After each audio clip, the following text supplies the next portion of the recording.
Crusades.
An event which took place in 1981 again brought Freemasonry into the public eye.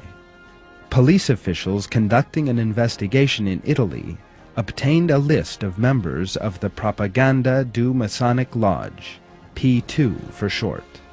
That list contained the names of senior civil servants, the police chiefs of 4 large Italian cities, industrialists, financiers, the editors of a famous newspaper, and TV stars.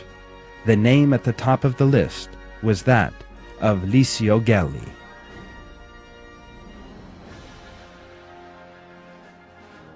Gelli was a militant fascist, a fierce supporter of Mussolini, who had shed blood in the fascist ranks during the Spanish Civil War.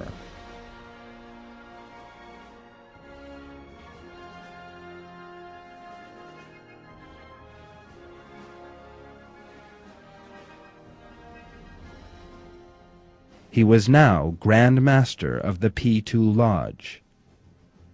The investigators revealed that the lodge played a major role in the running of the state, was involved in a large part of the corruption in Italy, and even that it was the most powerful arm of the Italian mafia. P2 was the main player in a number of bombings and assassinations, and enjoyed close relations with the famous Gladio organization. Documents collected by the Parliamentary Investigation Commission revealed that P2 was an international organization influential in all fields, from arms trading to crude oil prices.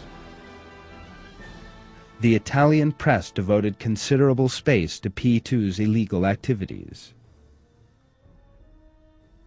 The P2 Lodge continued the Masonic tradition with the strange ceremonies it practiced, as well as with its political activities. Following the corruption scandals with their links to Freemasonry, Operation Clean Hands was launched, though to no avail. The Masons knew all too well how to cover their tracks.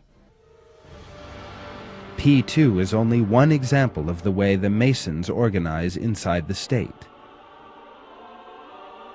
There are hundreds of Masonic lodges all over the world, which secretly carry out illegal activities which never come to light. The ultimate aim of all these is the ideal of Masonic world domination, which they have inherited from the Templars.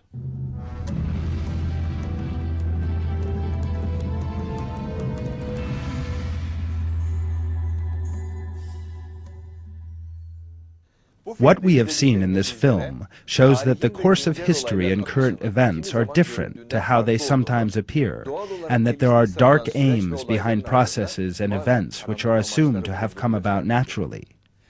As God reveals in the Quran in Surah 16, there are those who plot evil actions, and these sometimes have a greater influence than is supposed.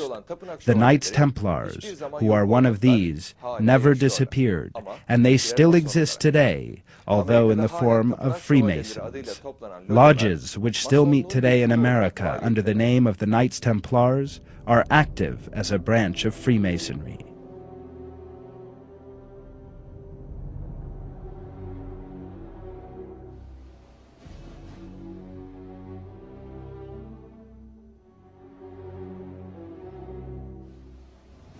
The Templars, who go under different names and guises, but who all act with the same aim in mind, are trying to change the direction of the world in line with their own interests by increasing their own power.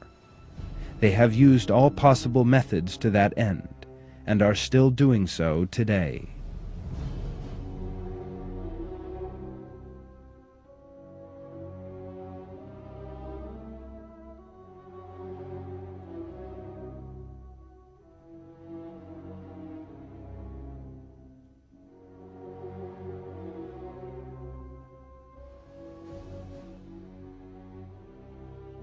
The fundamental objective of the activities they pursue under the name of Freemasonry is to spread the outdated materialist philosophy they have inherited from pagan beliefs by doing away with the divine religions. That is why they support such atheistic ideas as Darwin's theory of evolution, materialism, and humanism, and seek to use a wide range of concepts, including science, art, the media, literature, and music for their own ends. In the Quran, God describes those who oppose the true religion and proper moral values as corrupters, and describes their end thus: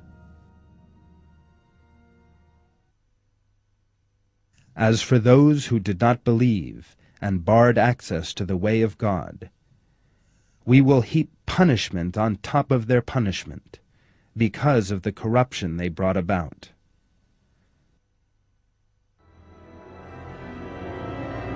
The duty of all people of good conscience, in the face of such dark forces which organize corruption and wage a systematic campaign against religion and believers, is to engage in an intellectual struggle.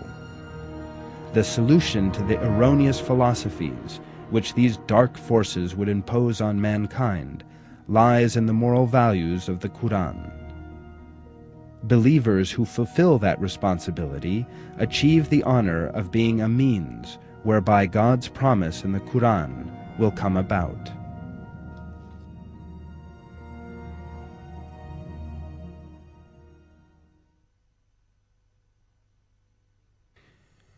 Rather, we hurl the truth against falsehood, and it cuts right through it, and it vanishes clean away.